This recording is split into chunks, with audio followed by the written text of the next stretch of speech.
The legendary director, multi talented. So SV Kishan Reddy గారిని మాట్లాడాల్సిందిగా కోరుకుంటున్నాము. కేసర్ అయితే మాత్రం నాకు విపరీతంగా నచ్చింది. శివ మల్లెల గారు ప్రొడ్యూస్ చేయట్లలో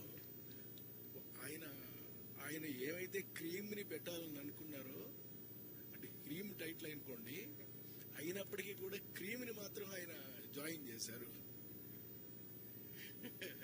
క్రీమ్లో క్రీమ్ పెట్టారు ఆయన. చిరెడ్డి గారు చెప్పారు అది. ఇక హీరోయిన్ విషయానికి వస్తే, హీరోయిన్ మాత్రం చాలా అద్భుతంగా చేసింది సినిమాలోనే. ఇక రాజీవ్ కనకాల కానీ, లేకపోతే బెనర్జీ గారు కానీ, వీళ్ళందరూ కూడా అదరగొట్టేసారు పట్టుకుని, చాలా బాగా చేశారు.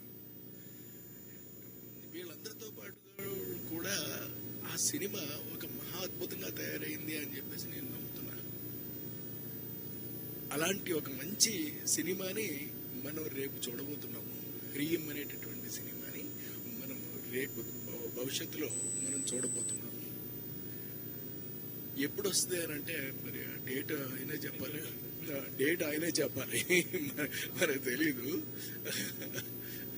సో అలాంటి ఒక మంచి సినిమాని మాత్రం ఆయన ప్రొడ్యూస్ చేసినందుకు నేను చాలా సంతోషిస్తున్నాను. మరి ఉంటానండి. Thank you. SV Kishan Reddy garu అయితే అలానే ఉన్నారు. బేసిక్గా ఆయన చిత్రాల్లో ఆయన హీరోగా కనిపిస్తూ ఉంటారు. సరే